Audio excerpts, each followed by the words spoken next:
नमस्कार, आप देख रहे हैं आज तक। आपके साथ मैं हूं सईद अंसारी। स्वागत है आपका खबरदार में। तो खबरदार की शुरुआत उत्तर प्रदेश के मुख्यमंत्री योगी आदित्यनाथ के गोरखधाम में उस अशुभ भगदड़ की खबर के साथ जिसमें कुछ महिला फरियादियों की जान जाते जाते बची। योगी आदित्यनाथ गुरु पूर्णिमा के शुभ अवसर पर यहां पर पहुंचे थे, लेकिन जनता दरबार के दौरान दिल दुखाने वाला ये गंभीर हादसा हो गया।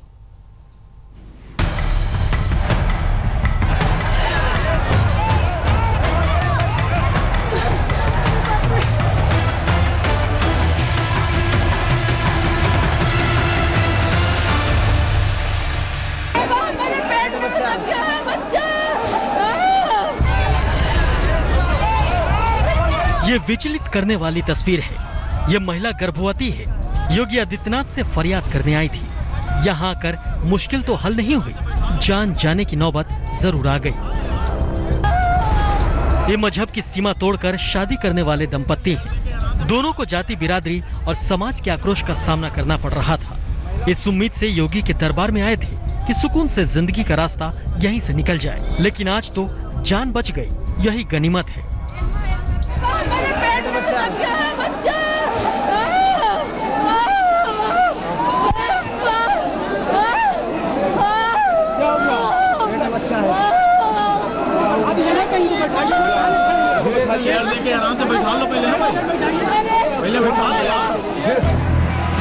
अब जरा ये तस्वीर देखिए।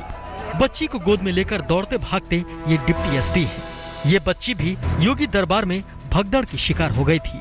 पुलिस को इसे किसी तरह भीड़ से बचाकर बाहर लाना पड़ा। गुरु पूर्णिमा पर योगी आदित्यनाथ का गोरखपुर आना हुआ। योगी अब सिर्फ स्वामी नहीं, सीएम हैं। इसलिए इस बार गुरु पूर्णिमा की रौनक 4 गुनी हो गई। योगी ने एक एक सारे अनुष्ठान निभाए। सुबह सुबह गायों को अनाज खिलाया, मालाएं पहनाई, गुरु की पूजा अर्चना की। खुद अपने हाथों में भर भर कर प्रसाद बांटा। योगी का यहाँ आना इस मठ के लिए किसी उत्सव से कम नहीं था। लेकिन योगी के गोरखनाथ प्रवास का एक दूसरा पहलू भी है। जब भी वो गोरखपुर में होते हैं, फरियादियों की फौज यहाँ आ धमकती है। सबके पास मुश्किलों का पुलिंदा होता है। आज भी वही हुआ। मठ के अंदर योगी पूजा पाठ कर रहे थे, गुरु पूर्णिमा का उत्सव मना रहे थे, तो बाहर गोरखपुर की जनता अपने सीएम से मिलने को बेचैन हो रही थी। अंदर आध्यात्मिक नजारा था, बाहर यूपी की हकीकत खड़ी थी। आज तक को मिले इनपुट के मुताबिक किसी पुलिस अफसर ने इंतजाम को परखे बिना भीड़ को जनता दरबार की तरफ जाने का आदेश दे दिया और भगदड़ शुरू हो गई। मुख्यमंत्री जी ने आज अपना जनता दरबार लगाया, बहुत अच्छा काम हुआ। भीड़ भी जुटी अपनी फरियाद लेकर, लेकिन क्या कहा जाए, भीड़ को नियंत्रित और व्यवस्थित नहीं कर पाए। योगी आदित्यनाथ को इस हादसे पर जरूर गंभीरता से गौर करना चाहिए। इस हादसे की वजह बदइंतजामी हो सकती है, पुलिस की लापरवाही हो सकती है, लेकिन सोचना ये भी होगा कि आखिर हर बार इतनी बड़ी भीड़ सीएम के जनता दरबार में क्यों उमड़ पड़ती है। एक मुख्यमंत्री का अपनी जनता से मिलने में कोई बुराई नहीं, लेकिन इन समस्याओं का निपटारा सिस्टम क्यों नहीं कर पाता। गोरखपुर से गजेंद्र त्रिपाठी के साथ कुमार अभिषेक, लखनऊ, आज तक। खोदा बीफ निकली सीट। जी हां, हरियाणा के बल्लभगढ़ में जुनैद की हत्या के पीछे बीफ नहीं, सीट वजह थी। रेलवे पुलिस ने जुनैद मर्डर केस के मुख्य आरोपी को पकड़ लिया है और उससे पूछताछ पर सीट के लिए हत्या का खुलासा हुआ है।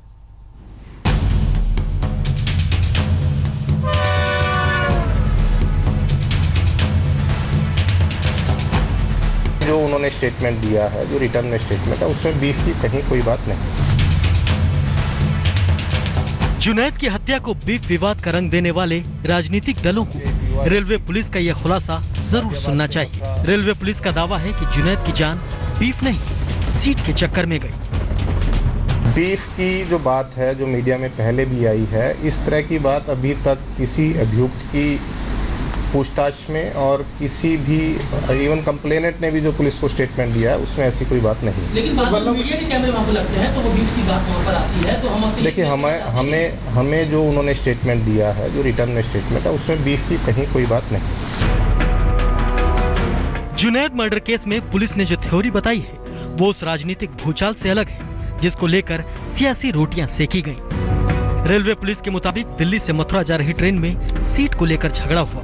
झगड़े के दौरान सांप्रदायिक टिप्पणी हुई, लेकिन झगड़े का बीफ से कोई लेना देना नहीं था। जुनैद पर चाकू चलाने वाला वारदात के बाद महाराष्ट्र के धुले जिले पहुंच गया। धुले जिले के साकरी इलाके में आरोपी ने नई नौकरी शुरू कर दी। आरोपी दिल्ली के एक कंपनी में सिक्योरिटी गार्ड की नौकरी करता है। चाकू मारने वाले आरोपी की बाकी 5 आरोपियों से पहले की जान पहचान नहीं है। वारदात के दिन आरोपी दिल्ली के शिवाजी ब्रिज स्टेशन से चढ़ा और झगड़े करने वाले लोगों में शामिल हो गया। आरोपी को दबोचने के लिए पुलिस ने उस रूट पर एक्टिव मोबाइल डेटा को मॉनिटर किया। एक्टिव नंबरों में से एक नंबर बंद पाया गया, जिससे पुलिस को आरोपी की शिनाख्त करने में मदद मिली। रेलवे पुलिस अभी तक वारदात में शामिल हथियार बरामद नहीं कर पाई है, लेकिन मुख्य आरोपी को महाराष्ट्र के धुले में धर दबोचा गया और उसकी पूछताछ की बुनियाद पर रेलवे पुलिस का दावा है कि जुनैद को बीफ खाने के शक में मारा नहीं गया। हालांकि जुनैद का परिवार पुलिस के इस दावे को सही नहीं मानता। अब आप कह रहे सीट के ऊपर झगड़ा हुआ, सीट के ऊपर झगड़ा हुआ। मैं बार बार कह रहा हूँ सीट के ऊपर झगड़ा नहीं हुआ, वो जातिवाद के ऊपर झगड़ा हुआ है। वो सीट के ऊपर ऐसे काट के फेंक दिए बच्चे जैसे, तो बिल्कुल खत्म कर दिए। वो लोग सीट के ऊपर ही बता रहे सीट लेकिन दे दी थी, तो धीरे धीरे वो लोग हाशिम की टोपी फेंक दी, उसको मुसलमान कहने लगे, पाकिस्तानी कहने लगे, गद्दार कहने लगे, दाढ़ी पकड़ ली उसकी। तो ये बात उन लोगों को नहीं बोलनी चाहिए थी, क्योंकि उनको क्या पता हम कौन थे। हम भी यहीं के, हम पाकिस्तान के तो है नहीं, हम भी हिंदुस्तानी हैं। हरियाणा के बल्लभगढ़ में 22 जून को चलती ट्रेन में जो कुछ भी हुआ वो भीड़ तंत्र के कानून हाथ में लेने का नतीजा लग रहा है। जुनैद के पिता चाहते हैं कि उनके बेटे के हत्यारे को फांसी हो। पुलिस जांच आगे बढ़ाएगी, कानून अपना काम करेगा, अदालत इंसाफ करेगी, लेकिन वो सियासी जमात कब सबक लेगी जिसने पहले दिन से इस घटना को बीफ विवाद का रंग देकर अपना फायदा निकालना चाहा। फिलहाल पुलिस का यही कहना है कि इससे पूछताछ किया जा रहा है। शुरुआती जांच में ये पता चला है कि वो रोजाना दिल्ली जाया करता था, जॉब के सिलसिले में जाया करता था, और जिस रोज इस वारदात को अंजाम दिया गया उस रोज भी वो दिल्ली गया था, और वहां से जब लौट रहा था तभी सीट को लेकर इनके बीच में विवाद शुरू हुआ। उसके बाद इस हत्याकांड को अंजाम दिया गया। तो फिलहाल पुलिस जो है मुख्य आरोपी से लगातार पूरे मामले की पूछताछ कर रही है। अनुज मिश्रा, फरीदाबाद, आज तक। बिहार की राजनीति में दिलचस्प घटनाक्रम हो रहे हैं। लालू प्रसाद यादव की आरजेडी में बेचैनी साफ दिखाई दे रही है। लालू ने कल पार्टी की बैठक बुला तो ली है, लेकिन नीतीश कुमार की चुप्पी की चादर जो है वो उन्हें परेशान कर रही है। क्या नीतीश की खामोशी कोई गुल खिलाने वाली है?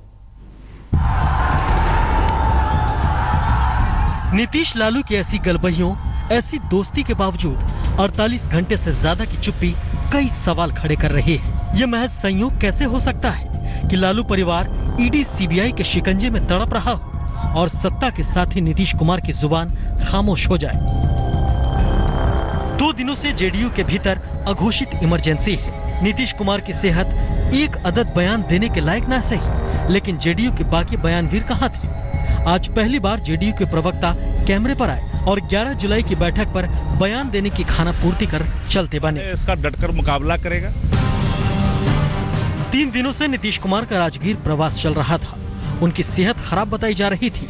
पटना से दिल्ली तक लालू परिवार ईडी सीबीआई की जांच की आंच झेल रहा था, तो नीतीश राजगीर के हरियाली भरे वातावरण में स्वास्थ्य लाभ ले रहे थे। आज नीतीश ने पटना की तरफ रुख किया, तो उससे पहले 10 जुलाई को आरजेडी की बैठक और 11 जुलाई को जेडीयू की बैठक की तैयारियां शुरू हो चुकी थी। इन 2 बैठकों से अचानक गठबंधन के रिश्ते में नए खिंचाव के संकेत मिलने लगे। सबसे अहम सवाल है कि कल आरजेडी ने अपने विधायक दल की बैठक भी बुलाई है और उसमें भी कुछ इस पर फैसले हो सकते हैं, कुछ अहम फैसले हो सकते हैं। 11 तारीख को जनता दल यू ने अपने कार्यकर्ताओं की बैठक बुलाई है। तो ये तमाम गतिविधियां हैं जो कि बिहार की राजनीति में चल रही है। फिलहाल आप देख सकते हैं कि सीएम हाउस की सुरक्षा भी बढ़ा दी गई है, काफ़ी संख्या में पुलिस बल यहाँ पर तैनात किया गया है।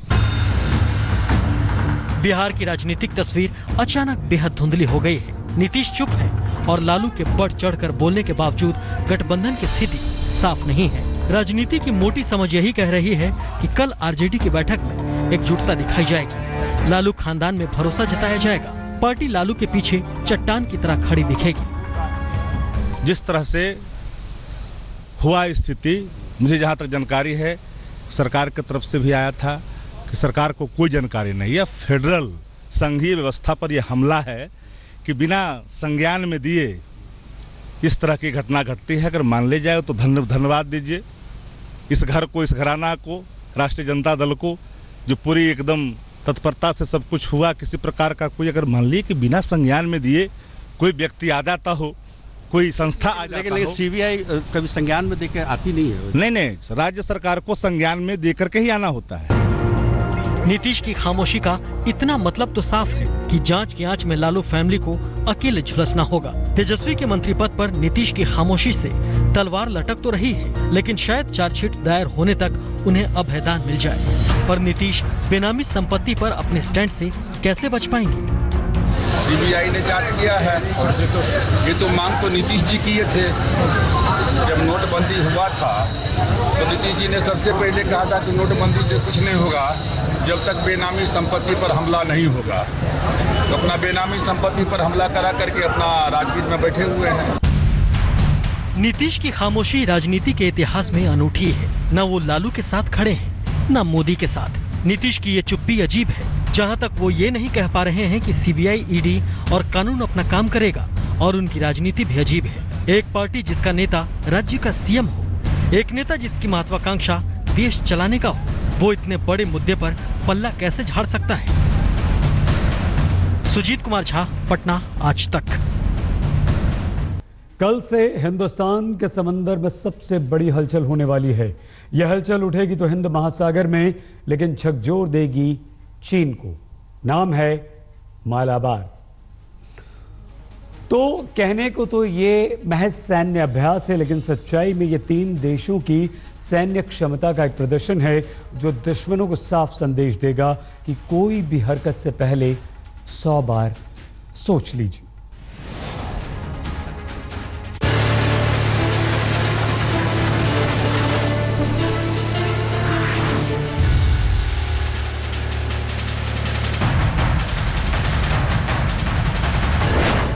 समंदर में उतरेंगे 3 धुरंधर।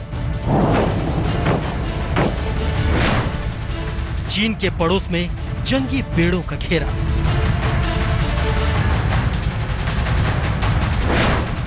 बीस जंगी जहाज, दर्जनों फाइटर जेट्स।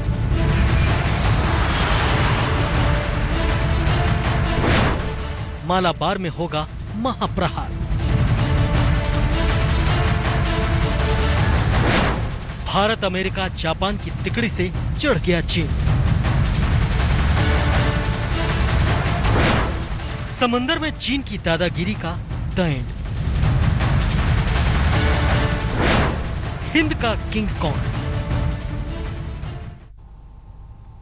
कल से हिंद महासागर में होने जा रही है मालाबार एक्सरसाइज, जो आप यहां पर देख रहे हैं हमारे सामने, और यहां आपको पता चलेगा क्या क्या है। तो इस एक्सरसाइज को दुनिया के इतिहास का सबसे बड़ा नौसैनिक युद्धाभ्यास कहा जा रहा है। भारत, अमेरिका और जापान के जंगी बेड़े और लड़ाकू विमान चेन्नई के तट पर पहुंच चुके हैं। कल जब तीनों देशों की ये जंगी जहाज समंदर में उतरेंगे तो दुश्मनों के दिल दहल जाएंगे।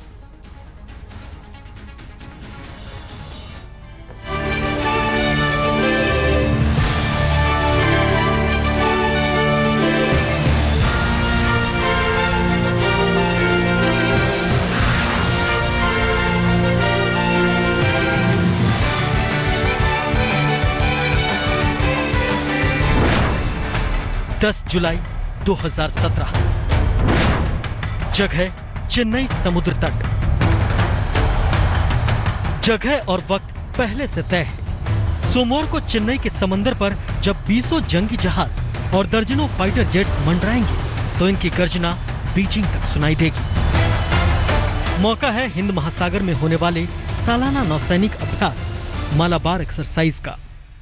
They will join together with the Japanese Navy to take part in the largest maritime exercise ever conducted in the vast Indian Ocean. Bharat, America और जापान के बीच हिंद महासागर में होने वाला ये सैन्य अभ्यास वैसे तो हर साल ही होता है, लेकिन इस बार इस युद्धाभ्यास की धमक चीन को बेचैन कर रही है। हिंद महासागर में चीन की बढ़ती दादागिरी और पड़ोसी देशों के साथ जमीनी और समुद्री सीमाओं को लेकर लगातार बढ़ रहे चीन के विवादों के बीच 3 देशों की नौसेनाओं का ये जंगी अभ्यास चीन को मुकम्मल संदेश देगा कि हिंद महासागर को कोई भी देश अपनी बपौती समझने की खुशफहमी न पाले। यही वजह है कि सोमवार को चेन्नई के तट से शुरू होने वाली मालाबार एक्सरसाइज पर चीन नजरें गड़ाए बैठा है। पर यह एक्सरसाइज हमारे लिए अब बहुत महत्वपूर्ण है। चाइना को एक स्ट्रांग मैसेज जाना चाहिए कि लाइक माइंडेड नेशंस जो हैं, जो रूल्स बेस्ड इंटरनेशनल ऑर्डर को फॉलो करते हैं, जो फ्रीडम ऑफ नेविगेशन देखते हैं सी में, उन सबको साथ ऑपरेट करना है। ये मैसेज भेजने के लिए कि आप जो करना चाहते हैं, आपकी मर्जी ऐसे नहीं चलेगी। अपनी मर्जी से आप जो भी साउथ चाइना सी में करना चाहते हैं, ये दुनिया को मंजूर नहीं है। इंडियन ओशन को हमको प्रोटेक्ट करना है, क्योंकि चीन ने कई बार कहा है कि उनका इंटेंशन अल्टीमेटली इंडियन ओशन में आने का है। तो इन सब चीज़ों को अगर देखा जाए तो ये एक्सरसाइज बहुत ज़रूरी होती है हमारे लिए। इस बार की मालाबार एक्सरसाइज की थीम है एंटी सबमरीन वॉरफेयर और चीन की बढ़ी हुई धड़कनों का ताल्लुक इसी थीम से है। चीन की धक-धक का पूरा कच्चा चिट्ठा हम आपके सामने खोलेंगे, लेकिन उससे पहले आपके सामने है मालाबार एक्सरसाइज की एक अहम जानकारी। 10 जुलाई से 17 जुलाई तक चलेगी मालाबार एक्सरसाइज। एक्सरसाइज में भारत, अमेरिका, जापान की नौसेना शामिल होगी। चेन्नई तट से लेकर बंगाल की खाड़ी तक होगी एक्सरसाइज। 20 जंगी जहाज, दर्जनों फाइटर जेट्स, 2 सबमरीन, 2 ही विमान शामिल। इस एक्सरसाइज के दौरान भारत, अमेरिका और जापान तीनों देशों के एक से बढ़कर एक जंगी जहाज और समुद्री ताकत का दिलचस्प कॉम्बिनेशन देखने को मिलेगा। भारत की ओर से इस एक्सरसाइज का सबसे बड़ा आकर्षण होगा एयरक्राफ्ट कैरियर INS विक्रमादित्य। 2013 में नेवी में शामिल किए जाने के बाद MiG-29 फाइटर जेट से लैस INS विक्रमादित्य इस तरह के पूर्ण सैन्य अभ्यास में पहली बार शामिल हो रहा है। एक नजर डालिए एक्सरसाइज में शामिल हो रहे भारतीय बेड़े पर। Aircraft carrier INS Vikramaditya, INS Sahyadri, INS Kirch, INS शक्ति, INS Satpura, P-8I, Chetak helicopter. Chennai के समंदर में होने जा रहे मालाबार नौसैनिक अभ्यास से चीन की चिढ़ और ज्यादा बढ़ गई है, क्योंकि भारत के साथ अमेरिका और जापान की नौसेना मिलकर अपनी ताकत दिखाएंगी। इसके साथ ही अमेरिका का विशालकाय USS निमिट्ज और भारत का INS विक्रमादित्य आने वाले दिनों की चुनौती से निपटने की साझा तैयारी करेंगे। एक्सरसाइज में शामिल होने वाले अमेरिकी बेड़े की खासियत है 1 लाख टन वजनी aircraft carrier USS निमित्ज। Nuclear power से चलने वाला USS निमित्ज FA-18 फाइटर जेट से लैस है। एक नजर अमेरिकी बेड़े पर।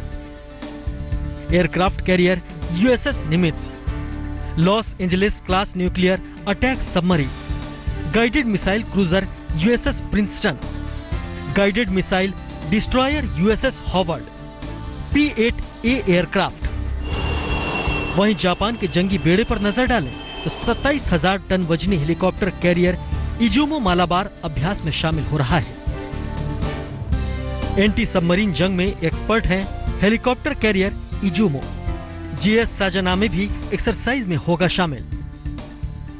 इस एक्सरसाइज में इस बार हम ज़्यादा एंटी सबमरीन वॉरफेयर के ऊपर ध्यान दे रहे हैं, ताकि हमारे जो जहाज़ हैं वो अमेरिकन सबमरीन के साथ एक्सरसाइज कर पाएँ, ताकि न्यूक्लियर सबमरीन डिटेक्शन की जो कैपेबिलिटी है उसमें हम और अपना थोड़ा स्ट्रेंथन करें। और उसके अलावा हम जब 2 एयरक्राफ्ट कैरियर हैं तो उसके अंदर एयरक्राफ्ट ऑपरेशंस की कोऑपरेशन होती है। इन सारी एक्सरसाइजेस का मेन रीज़न यही होता है कि हम एक दूसरे के तरीके सीखें। अगले करीब हफ्ते भर तक दुनिया की 3 शानदार नौसेनाएं हिंद महासागर में अपना दम दिखाएंगी। दोस्तों के लिए ये नजारा रोमांच से भरा होगा, लेकिन दुश्मनों का दिल समंदर में मची इस खलबली से दहल जाएगा। चेन्नई से मंजीत नेगी के साथ आज तक ब्यूरो। हिंद महासागर में होने वाली ये एक्सरसाइज वैसे तो काफ़ी पुरानी है, लेकिन मौजूदा दौर में हिंद महासागर में चीन की दादागिरी के चलते ये एक्सरसाइज काफ़ी अहम हो गई है। ऐसा माना जा रहा है कि एक्सरसाइज चीन की विस्तारवादी नीति को एक बहुत बड़ा पैगाम है कि हम आपसे कम नहीं। लद्दाख, सिक्किम, अरुणाचल प्रदेश, हिंद महासागर। जमीन पर हिंदुस्तान से सटी हर सीमा पर चीन लंबे अरसे से अड़ंगेबाजी कर रहा है। हाल ही में भूटान के डोकालाम इलाके में जबरन कब्जे को लेकर चीनी सैनिकों की भारत के साथ तनातनी सुर्खियों में है। ऐसे माहौल में हिंद महासागर में हो रही मलाबार एक्सरसाइज पर चीन के साथ पूरी दुनिया की निगाहें जमी हैं।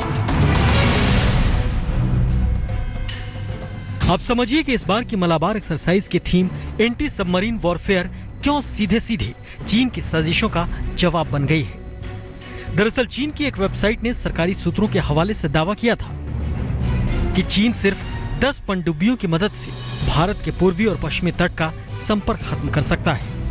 इसके लिए 3091 हान क्लास, 4093 शांग क्लास और 3095 SSNS पनडुब्बियों की जरूरत होगी।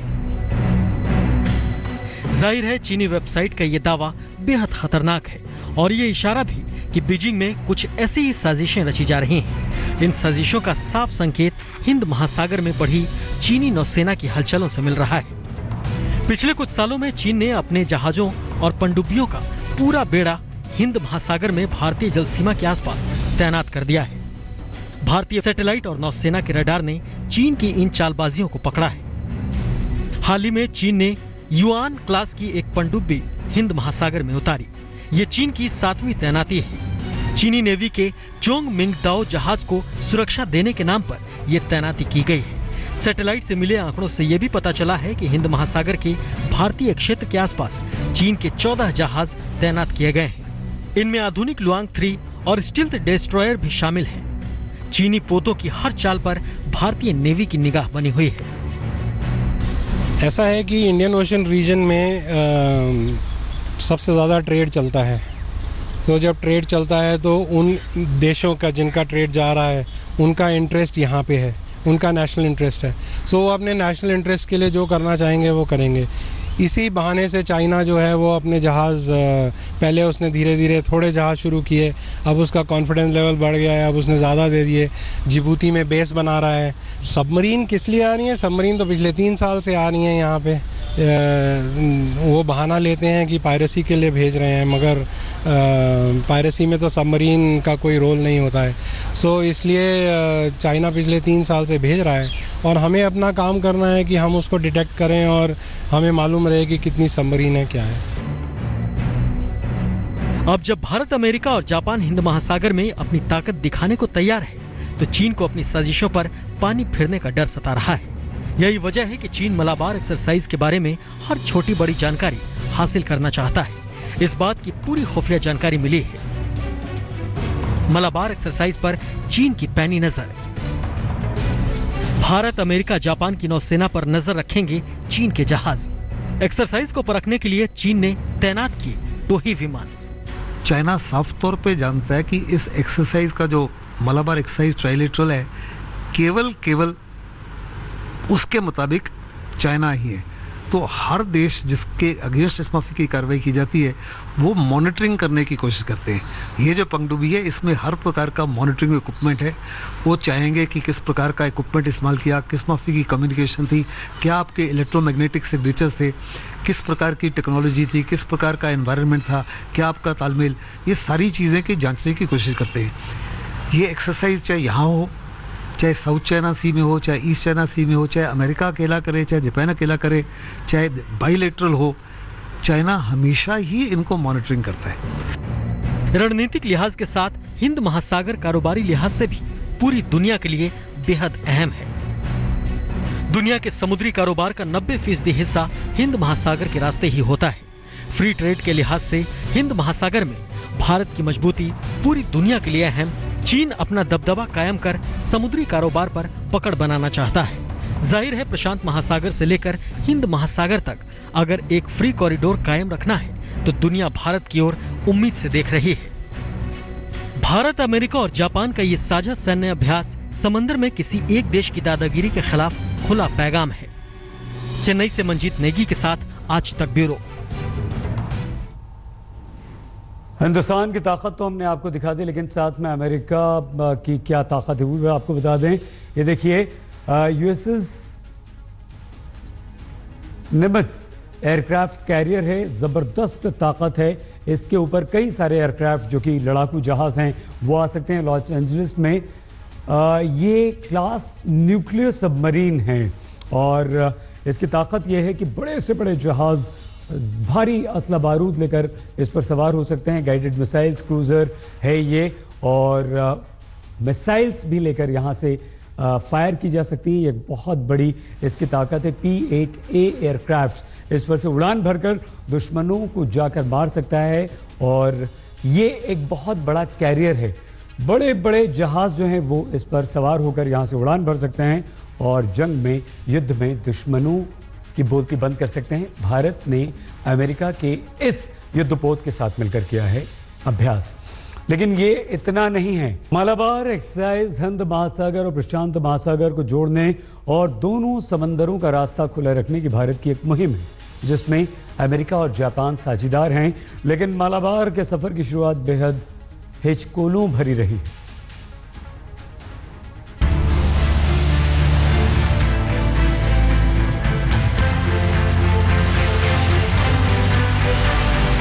कभी दक्षिणी चीन सागर पर कब्जा जमाता चीन, हिंद महासागर में गुपचुप घुसपैठ करता चीन। चीनी दादागिरी के खिलाफ एकजुट होती दुनिया।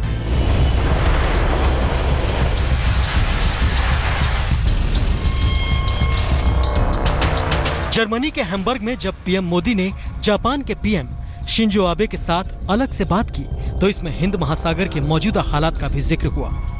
डोनाल्ड ट्रंप पहले ही हिंद महासागर और दक्षिणी चीन सागर में चीनी चहलकदमी को लेकर चिंता जता चुके हैं। समंदर में चीनी चालों को शह देने के लिए ही मलाबार एक्सरसाइज इतनी अहम बन चुकी है। लेकिन इस युद्धाभ्यास की शुरुआत भी हिचकोलों भरी रही। देखिए मलाबार एक्सरसाइज का इतिहास।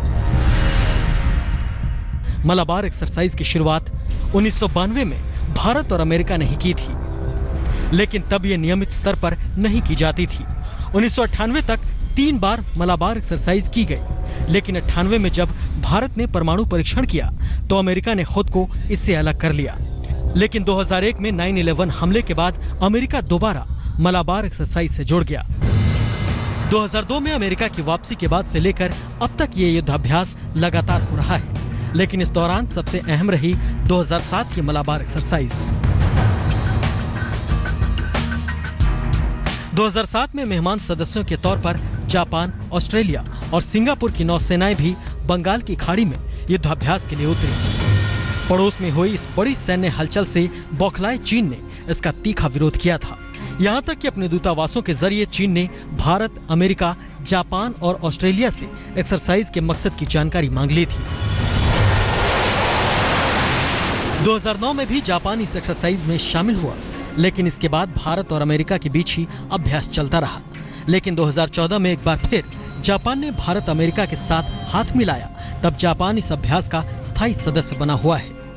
मेहमान सदस्यों के तौर पर ऑस्ट्रेलिया और वियतनाम भी इस बार युद्धाभ्यास का हिस्सा बनने की दरख्वास्त कर चुके हैं। लेकिन चीन से बढ़ते तनाव को देखते हुए तीनों देशों ने इस बार इसकी इजाजत नहीं दी। लेकिन अगर चीन ने अपनी चाल बदली तो इस बात पर हैरानी नहीं होनी चाहिए कि एक दिन भारत, अमेरिका, जापान के साथ पूरा दक्षिण पूर्वी एशिया चीन को उसके घर में ही घेर लेने को तैयार हो जाए। आज तक ब्यूरो।